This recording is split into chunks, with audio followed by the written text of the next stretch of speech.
ফিক্কা, মিষ্টির কোন অংশ মিষ্টি, এই প্রশ্নের জবাব এবং সমাংশ এই বিগত দিনের যে শিক্ষা কারিকুলাম সাজানো হয়েছে এর প্রত্যেকটা বই বাদ দিতে হবে, নতুন ভাবে বই সাজাতে হবে, নয়তো আন্দোলন ব্যর্থ হবে।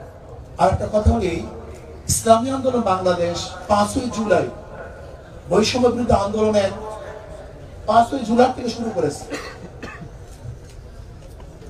4 আগস্ট শাহবাগে আমি বলেছিলাম বিকালে যে আগামী 5 তারিখ গণনগর জনগণের গণভবন জনগণ দখল করবে।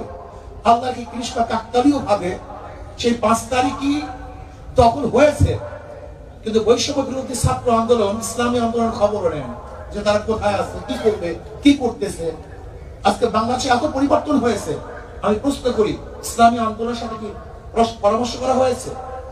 অথচ যারা যে সমস্ত দলের মহাসচিব ডিক্লার দিয়েছে, ঘোষণা দিয়েছে যে আন্দোলনের সাথে আমরা সম্পৃক্ত নই, তাদের হুকুম চলতেছে, আর আমরা জীবন বাজি রেখে মাঠে ঝাঁপিয়ে পড়েছিলাম গুলির সামনে, অথচ আমাদের খবরও নেই। এখানেই তো বৈষম্য শুরু হয়েছে। বৈষম্য বিরোধী আন্দোলন তো বৈষম্য এখান থেকে শুরু হয়েছে। এই বৈষম্য বিরোধী আন্দোলন যদি এখান থেকে বৈষম্য শুরু হয়, মনে রাখতে হবে প্রথম ছিদ্র হয়, সেখান থেকে প্রলয় সৃষ্টি হয়। ইসলামী আন্দোলনকে যদি বৈষম্য বিরোধী আন্দোলন গুরুত্ব না দেয়, তাহলে ইসলামী আন্দোলনের প্রথম তাদের বিরুদ্ধে মুখ খুলতে বাধ্য হবে।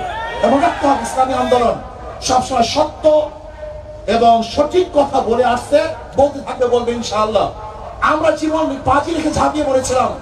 ইসলামী আন্দোলন বাংলাদেশ দলীয় ভাবে এককভাবে বাংলাদেশের অন্য কোনো দল ব্যানার নিয়ে এবং আমাদের পর্যায়ক্রমে লিডার এই বৈষম্য বিরোধী আন্দোলন অংশগ্রহণ করে নাই। ইসলামী আন্দোলন বাংলাদেশ আমাদের পর্যায়ে লিডার জীবনের বাজি রেখে বৈষম্য বিরোধী আন্দোলন সাকসেস করেছি। অথচ দেখা যায় ইসলামী আন্দোলন বাংলাদেশের খবরই নেয় না, এরা আসি কি তা জানাও যায় না।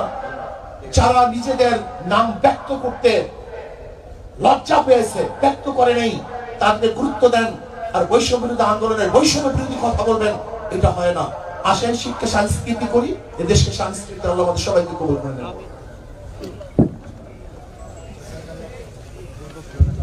জাযাকাল্লাহ। আসলে সময়ের সংক্ষিপ্ততার কারণে আমরা আসলে মূল্যবান আলোচনা শুনতে বঞ্চিত হচ্ছি। তো এ পর্যায়ে আজকের এই